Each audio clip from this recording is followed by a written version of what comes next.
बिस्मिल्लाहिर्रहमानिर्रहीम। स्टूडेंट्स, आज हम पढ़ेंगे मैथ 101 का लेक्चर नंबर 27, जो कि हमारे पास है सिग्मा नोटेशन। सिग्मा नोटेशन ये होता है कि ये एक मेथड है किसी भी बहुत बड़ी वैल्यूज, सम की वैल्यूज को एक कंपैक्ट फॉर्म में लिखने का। सिग्मा नोटेशन ग्रीक लैंग्वेज का अपर केस का एक नोटेशन है, जिसको हम लिखते हैं ऐसे। ये हमारे पास सिग्मा नोटेशन यूं कहलाता है।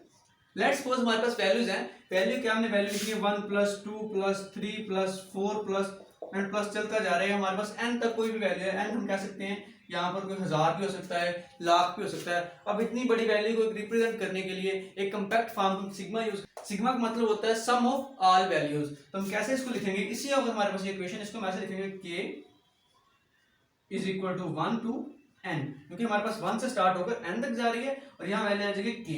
मतलब क्या, k को पहले हम 1 लिखेंगे, फिर प्लस का साइन, समेशन का साइन जो सिग्मा का साइन है, इसलिए होता है सम के लिए। तो इस सम का साइन, फिर के 1 के बाद जो नेक्स्ट वैल्यू 2 आएगी, फिर प्लस, फिर 1 के बाद इसके बाद 3, प्लस के बाद फिर 3 प्लस अप टू सम चलता जाएगा। कब तक चलेगा, जब तक ये सम करता जाएगा तमाम वैल्यूज को, जब तक हमारे पास n ही रहता है। n हमारे पास कुछ भी यहाँ हो सकता है, 100 हो सकता है, 1 लाख हो सकता है, जब और भी कोई वैल्यू हो सकती है, 1 मिलियन या 1 बिलियन हो सकता है। तो तमाम वैल्यू को सम को हम इस फॉर्म में लिख सकते हैं। ये हमारे पास सिग्मा नोटेशन है।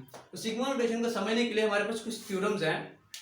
थ्योरम क्या है हमारे पास, सबसे पहला थ्योरम हमारे पास आता है कि अगर हमारे पास लेट्स सपोज ये कोई वैल्यू है हमारे पास a के हमारे पास 1 से लेकर n तक कोई वैल्यूज है, और साथ एक वैसे सिंपल सी वैल्यू c है, मतलब वो 6 भी हो सकता है, 7 है, कोई भी एक वर्ड है, ठीक है। तो वो इसके साथ मल्टीप्लाई हो रहा है, मतलब जाहिर बात है साथ लिखा तो मल्टीप्लाई हो रहा होगा। तो क्या करेंगे हम, सिग्मा नोटेशन की ये भी एक थ्योरम, एक प्रॉपर्टी होती है कि ये c स्टार्ट में ले आएंगे और जस्ट इसके ऊपर हम समेशन साइन अप्लाई करेंगे, सॉल्व करेंगे, फिर हमारे उसके साथ c लगा देंगे, उसको c के साथ मल्टीप्लाई करवाएंगे, तो हमारे पास वही बन जाएगा। अगर हमारे पास दो वैल्यूज जैसे अलग अलग हैं, दोनों सम हो रही हैं, तो इसको हम अलग अलग भी सॉल्व कर सकते हैं, ठीक है। और इसके अगर दो इसी तरह दो वैल्यूज अगर माइनस हो रही हैं, तो उसको हम अलग अलग भी माइनस नोटेशन के साथ लिखेंगे। तो हमारे पास इससे नेक्स्ट कुछ थ्योरम है जो काफी इंपॉर्टेंट है। स्टूडेंट्स, ये 3 थ्योरम बहुत ज्यादा इंपॉर्टेंट है आपके प्रैक्टिस क्वेश्चन के लिहाज से या आपके पेपर के क्वेश्चन के लिहाज से। इस लेक्चर के रिलेटेड 2 प्रैक्टिस क्वेश्चन है जो मैं आपको करवाऊंगा। उसमें यही वाला थ्योरम यूज किया गया है जहां पर बच्चे कंफ्यूज हो जाते हैं कि ये पता नहीं इसने कैसे सम कर दिया है, ठीक है। तो हमारे पास उनको करने के लिए, अगर हमारे पास यहाँ k है, k 1 से लेकर n तक, मतलब ये मैंने ऊपर यहाँ यही वाली स्टेटमेंट जो लिखी है उसी की फॉर्म में है, तो इसको हम सिंपल करने के लिए इसका एक थ्योरम बना दिया है। अगर हमारे पास कोई ऐसी वैल्यू होगी तो वहां हम डायरेक्ट n × n + 1/2 करेंगे, तो उसका भी वही आंसर आएगा जो इतनी बड़ी स्टेटमेंट का आएगा, ठीक है। तो इसको हमने इजी वे हो गया। लेट अगर हमारे पास यहाँ 100 आएगा, तो यहाँ करेंगे 100 × 100 + 1, मतलब 101। तो ये 100 को 101 से मल्टीप्लाई करके जब 2 पे डिवाइड करेंगे, हमारे पास जो आंसर आएगा वो वही होगा। अगर 1 + 2 + 3 + 4 एंड सो ऑन प्लस 100 करेंगे, तो जो उसका आंसर आएगा वही इसका आंसर आएगा, ठीक है। तो ये हमारे पास इजी वे हो गया। स्टूडेंट्स, इन थ्योरम को आप जुबानी याद रखिएगा, खासकर ये लास्ट 3 जो हैं ये बहुत इंपॉर्टेंट है। तो इसके ये अगर स्क्वायर होगा तो हम लिखेंगे n × n + 1 × 2n + 1/6, ठीक है। और अगर हमारे पास इसका क्यूब आ जाएगा तो हम करेंगे n × n + 1/2 का स्क्वायर। तो ये आपने जुबानी थ्योरम्स को याद करने की कोशिश करें, और ये बहुत इजी है, इतने खास मुश्किल भी नहीं है। तो अब हम इनकी प्रैक्टिस क्वेश्चन करते हैं। सो स्टूडेंट्स, ये हमारे पास प्रैक्टिस क्वेश्चन का पहला क्वेश्चन ये है कि k = 1 to 7 × k² - 6, ठीक है। तो हम जैसे थ्योरम में हमारे पास ये 2 और 3 हमारे पास c वाला है, इसके अंदर हम क्या, अगर माइनस हो तो हम इसको अलग अलग कर सकते हैं, तो हम इसको भी अलग अलग कर लेते हैं। ये हमारे पास बन जाएगा summation sign k = 1 to 7 × k² minus summation sign k = 1 to 7 × 6, ठीक है। तो हम क्या करेंगे, इसके ऊपर अप्लाई करेंगे। स्टूडेंट्स, अगर हम डायरेक्ट k² के ऊपर ये सिग्मा नोटेशन अप्लाई कर दें तो हमारे पास क्या आएगा, ये हमारे पास आ जाएगा let's suppose 1² + 2² + 3² plus and up to so on, इस 7 का स्क्वायर करना पड़ेगा और ये फिर काफी टफ हो जाएगा। हम क्या करेंगे, इसे ऐसे करने की निस्बत हम इसको ना थ्योरम अप्लाई करेंगे। जो आपको मैंने कहा था थ्योरम जुबानी याद करना है। थ्योरम जो हमारे पास ई नंबर पे आ रहा है वो क्या था, k² का होगा।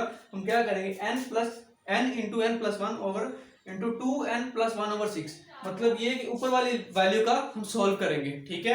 तो इसके लिहाज से हमारे पास ये बन जाएगा, और ऊपर हमारे पास 7 है, ये बन जाएगा 7 × 7 + 1 × 2 × 7 + 1/6 माइनस। अब स्टूडेंट यहाँ पर हमारे पास 6 है, जस्ट 6 होगा तो जो हमारे पास अपर लिमिट है उसको हम साथ जस्ट मल्टीप्लाई कर देते हैं, मतलब ये 6 7 टाइम्स आ रहा है, 6 + 6 + 6 + 6 तो ये हमारे पास 7 टाइम आ रहा है, तो इसका मतलब क्या है कि इसको अगर 7 से मल्टीप्लाई कर दिया जाए तो ये हमारे पास वही वैल्यू बनती है जो हम 6 को 7 टाइम्स सम करके बनाएंगे, ठीक है। तो उसके बाद हम करेंगे, जब हम 7 को 7 + 1 8, ये हमारे पास बन जाएगा 7 × 8 × 15/6 - 42। तो जब हम 7 को मल्टीप्लाई करेंगे 8 के साथ और 8 को 15 के साथ मल्टीप्लाई करेंगे तो ये हमारे पास बन जाएगा 840/6 - 40। तो जब हम इसको सिंप्लीफाई करेंगे तो जो हमारे पास आंसर बनेगा वो होगा हमारे पास 98। स्टूडेंट्स, उम्मीद करता हूँ आपको ये क्वेश्चन समझ आ गया होगा। तो अब हम नेक्स्ट क्वेश्चन पे चलते हैं जो कि हमारे पास इसी से रिलेटेड है। स्टूडेंट्स, हमारा नेक्स्ट क्वेश्चन है k⁻k = 2 सिग्मा नोटेशन 7 × 3⁻k-1। वो कह रहा है इसकी जो हमारे पास लिमिट है ना वो 2 से लेकर 7 तक है, तो इसकी लिमिट 0 से स्टार्ट करें। मतलब ये जो लोअर लिमिट हमारे पास 0 होना चाहिए। तो 0 करने के लिए देखा जाए तो यहाँ हमें कितनी कमी करनी पड़ेगी, हमें यहाँ पर यहाँ पर स्टूडेंट्स 2 आना था।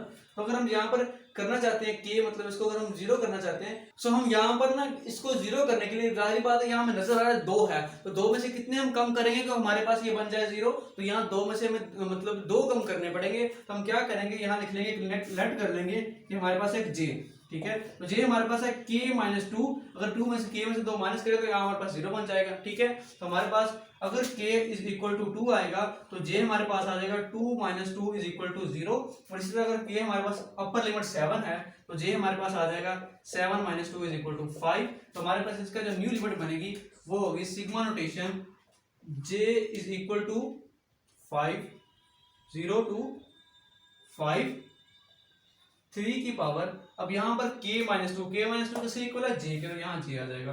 तो स्टूडेंट्स, ये इसका एक 0 की फॉर्म में हमने लिख दिया कि मतलब 0 से लेकर 5 तक स्टार्ट करें, तो इसी को हमने एक और सिग्मा की फॉर्म में लिख दिया है। तो इस क्वेश्चन में जस्ट यही कहा गया है जिसको आप सिग्मा नोटेशन में लिखें जिसकी लोअर लिमिट 0 हो।